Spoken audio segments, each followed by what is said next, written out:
So what's up guys, welcome to season 2 of Web3 School at Zionverse. My name is Shivam and today we are talking about tokenomics.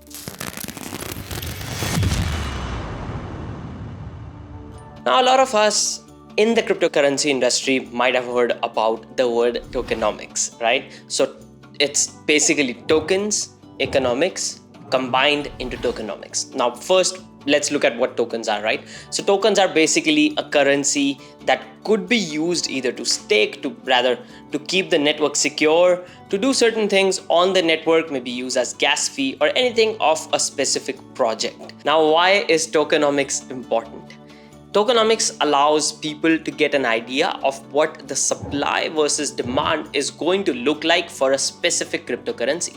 Now, it could be very simply the total supply of specific tokens. As an example, 21 million Bitcoin. As an example, Ethereum after merge has an inflation, or rather at this point of recording this video, inflation after the merge on top of Ethereum is 0.19%.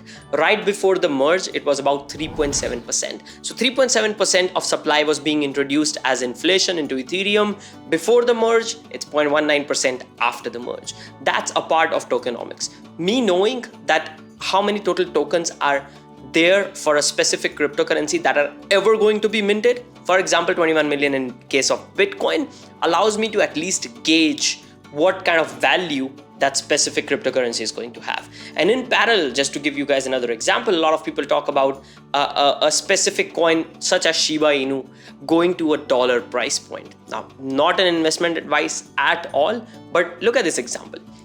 For Shiba Inu, given the total number of tokens that it has, to go to $1, we need trillions worth of market cap just for Shiba Inu alone. So might even be close to about 4 to 5 times the complete market cap of the cryptocurrency industry should be exhibited by just Shiba Inu alone. So it becomes, of course, very much so, very close to impossible, right? A lot of people now talk about burn. So what if they include burn into their tokenomics? Now, what does burn mean? So burn is very simply just taking the coins or taking specific NFTs, sending them to an address from which we cannot extract the tokens. So a black hole kind of an address, if I may, right? So let's say if the team at Shiba Inu, investors of Shiba Inu, they vote to send trillions of token where into that black hole.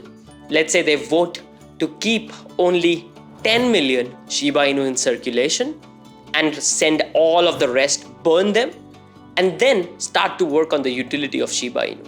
Now we are looking at a better value, right? Now we are looking at a value based on the demand of Shiba Inu. So let's say if trillions of tokens are burnt for a specific token, but the demand goes down as well and the supply goes down, demand goes down, how much of a value, or rather how much of a value shift is it going to have on that specific token? We don't know. Of course, the time will tell, but it's going to have some effect on that, right? So that's another thing that tokenomics tell us. So if I was to sum up this whole quick video on what tokenomics is, I would suggest you to look into the tokenomic pie charts. So what do I mean by that? So whenever you're looking at a project, just have a look at the pie chart of what kind of token distribution that project has. That's also a part of tokenomics. That's one. So for example, 20% goes to the team, 10% goes to the early investors, 10% gets kept for marketing budget, 10% goes to the DAO, etc., etc. That's a part of tokenomics that tells us who is going to hold how many tokens for how long. So for example, a team might have something we call as a cliff.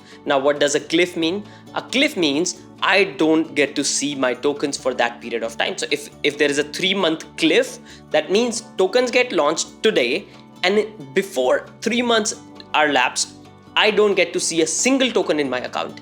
Then there can be a vesting schedule after that cliff. So what does a vesting schedule mean? So let's say if there's a vesting schedule of 1 year. So over a period of 1 year, my tokens are going to be distributed to me either daily, weekly, monthly, depends, as a team member after a 3-month cliff. So 3 months, I don't see anything.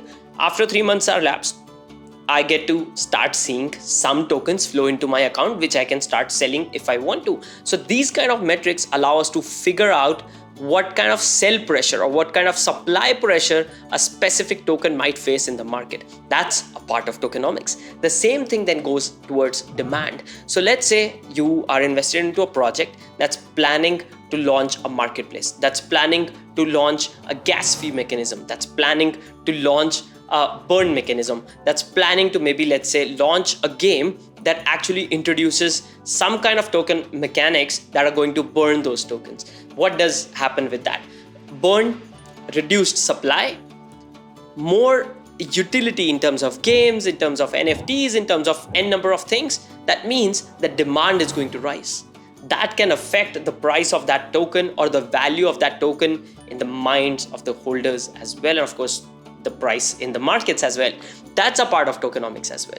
So these are a few things that you might want to look at when looking at tokenomics of various projects. And I hope this video clarified a few things as well as gave you some idea of what we can look at when talking about tokenomics across different projects. Do let us know if you think we missed a point in this video in the comments below, and I hope you've made a smash on that like button already, and I'll see you guys next time. This is Shivam signing off.